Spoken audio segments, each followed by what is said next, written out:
Satan est bien entré en lui. Parce que le cœur de Judas n'était pas consacré à Dieu. Judas s'aimait lui-même plus que le Seigneur. Et c'était un menteur et c'était un voleur. Et lorsque Jésus l'a appelé, Jésus lui a donné toutes les possibilités pour qu'il change. Mais il a décidé d'être comme il est. Et comment est-ce que quelqu'un qui n'est pas sanctifié peut dire que l'esprit des ténèbres ne peut pas visiter sa maison? Non. Tant que tu es sanctifié, le Saint-Esprit occupe toute la place. Mais lorsque tu n'es pas sanctifié, les ténèbres peuvent entrer comme ils veulent. Bien-aimée, elle a mangé et elle est rentrée. Ils ont partagé un bon repas. La suite, c'est que des jours après, elle a commencé à avoir de la fièvre. Elle a commencé à maigrir. Elle ne comprenait rien. Elle est venue voir le serviteur de Dieu. La prière a été faite. Et pendant la prière, nous ne connaissons pas cet ami. Pendant la prière, le Seigneur nous a dit, il y a telle personne dans la vie de la personne. Bien-aimé, le thème de cette année, on le verra, c'est grandir avec Dieu. Il faudrait que nous arrivions au stade d'entendre clairement et distinctement la voix de Dieu. Il faudrait que nous arrivions au stade dont le Christ parlait. Si nous croyons en lui, nous ferons les œuvres qu'il a eu à faire, mais nous en ferons de plus grandes. Bien-aimés, nous devons aller à ce stade-là. Lorsque vous avancez avec Dieu, vous avez cette intimité avec le Saint-Esprit, le Saint-Esprit va vous dire les choses. Et dans le cadre de la délivrance ou de la guérison, à plusieurs reprises, vous serez en face d'une personne, le Saint-Esprit vous fera entendre tout ce que les puissances qui sont dans la vie de cette personne sont en train de raconter. Bien-aimés, nous avons eu des cas de délivrance. Et par rapport à cette sœur, elle m'a dit, pasteur, ça ne va pas, j'ai la fièvre, je ne comprends pas, je maigris au jour le jour. Et pendant que je cheminais avec cette sœur, les esprits qui étaient en elle commençaient à se parler. Mais qui est encore cet homme-là?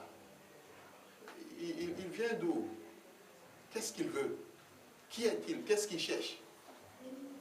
Or, lorsque le Seigneur, par le Saint-Esprit, permet d'entendre ces choses, c'est qu'il y a des présences dans la vie de la personne. Et nous, on est tranquille, parce qu'on sait qu'il y aura une œuvre de délivrance que le Seigneur accomplira. Mon frère, ma soeur, c'est des grâces que Dieu donne. Et par rapport à cette soeur, la dame s'est manifestée, elle a dit, je suis son ancienne, je suis une ancienne camarade de classe, on s'est rencontrés tel jour, elle allait à un entretien, je l'ai invitée à manger, et lorsque j'ai préparé la nourriture, j'ai versé une poudre maléfique sur cette nourriture. Et c'est à travers cela que je suis entré dans sa vie. Voici la déclaration de c'est un nom chrétien. Et c'est ainsi. Lorsque la prière a fini, j'ai posé la question à la fille, est-ce que tu connais telle personne de tel nom? Elle m'a dit oui, elle m'a raconté tout, oui, je l'ai rencontré à tel endroit. Parce que quelquefois, celui qui est délivré peut entendre tout ce que l'intrus qui le maintenait captif dit, ou quelquefois la personne n'est plus, la personne elle est absente. Et à la fin, quand on lui rapporte tout ce qui s'est passé, elle peut confirmer ou infirmer. Nous nous rendons grâce à Dieu, l'Éternel l'a délivré. Nous avons parlé de la nourriture. Mon frère, ma soeur, la sanctification de la nourriture. Cela est essentiel. Le troisième élément que le Seigneur nous permet de dire, et pour nous arrêter ce soir, parce qu'on continuera les autres armes qui sont utilisées prochainement, c'est la question des relations sexuelles. Il y a eu une sœur en Christ dans une église bien déterminée qui traversait un temps difficile sur le plan financier. Elle était parentale, donc elle avait un enfant, elle avait des difficultés. Les CV qu'elle déposait, elle n'arrivait pas à s'en sortir. La vie de souffrance que certains ou certaines vivent, bien aimés, n'est pas nécessairement une donnée naturelle. Il y a certaines personnes, la situation qu'elles rencontrent a une origine spirituelle. Nous avons eu à faire face à des entités comme, on en a déjà parlé, la famine. On pose la question à l'esprit, comment tu t'appelles? Esprit de famine, esprit de sécheresse. Et donc, elle était dans le besoin, elle est allée voir son ancienne église en lui disant, ancienne église, j'ai besoin que vous m'aidez. Et c'était une ancienne église aisée, qui avait les moyens sur le plan financier. Mais, lors de la rencontre, elle était réellement dans le besoin. Elle n'avait presque plus rien. L'ancien lui a fait comprendre que lui ne donne pas son argent gratuitement. S'il donne son argent, s'il lui rend ce service, c'est moyennant quelque chose. Et comme son cœur n'était pas consacré à Dieu, elle a accepté le deal, dans le sens d'accepter coucher avec cet ancien pour recevoir en retour tous les soins dont elle avait besoin sur le plan matériel et sur le plan financier. J'ai déjà parlé de ce témoignage une fois et dans d'autres endroits. Mais la grâce qu'elle avait, cette sœur, c'est qu'elle donnait la dîme. On a déjà eu un enseignement sur la dîme, c'est une institution divine. Et donc elle, dans ce que cet ancien lui a donné, elle a retiré sa dîme, elle l'a donnée à l'homme de Dieu. L'homme de Dieu a prié pour elle et a consacré la dîme en donnant la dîme de la dîme à l'Éternel. Et au cours de la nuit, l'Éternel dit, mon enfant, tu ne touches pas à cette somme d'argent. Pourquoi? Rappelle la sœur en Christ. Nous l'avons rappelé. Le Seigneur a dit, prie pour elle, je te dirai ce qui se passe. Et c'est pendant la prière que nous avons été confrontés à la manifestation de cette ancienne église, parce que cette ancienne église, malgré son poste, était dans la franc-maçonnerie. Il est arrivé à occuper ce poste-là sans que personne ne le sache. Et il a accepté ce deal parce que dans son mouvement, il devait passer aussi à un grade donné. Et nous avons demandé dans la prière à Dieu de se glorifier, au Christ de se manifester.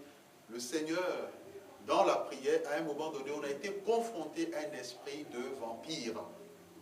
Cela peut sembler fou quand on entend ces choses au niveau de la télévision, mais c'est une réalité. L'esprit de vampire a été libéré par ce franc-maçon. On a posé les questions et c'est ce franc-maçon qui a narré toute l'histoire. Elle était dans les besoins, elle avait des difficultés à s'en sortir, elle avait besoin d'argent. Elle est venue me voir, je lui ai mis en avant mes conditions. Elle a accepté et c'est pendant les rapports sexuels que j'ai envoyé l'esprit de vampire la vider de son sang. Bien-aimée dans le Seigneur, Dieu s'est glorifié. Elle a été libérée.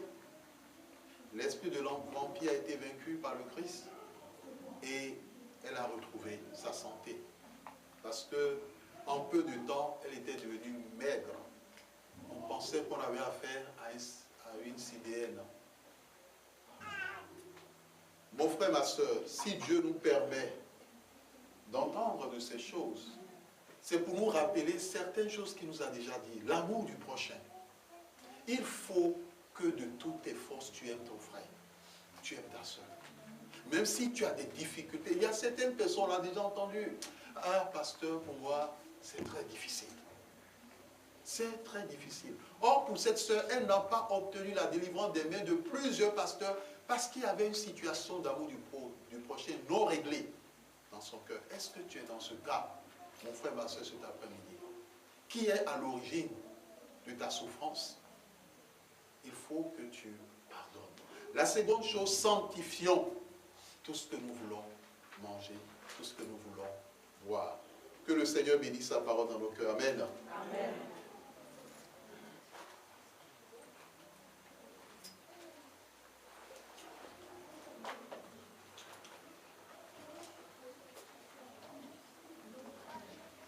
Nous allons passer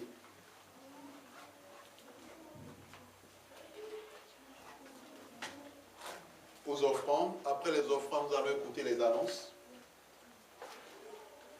Après les annonces, nous allons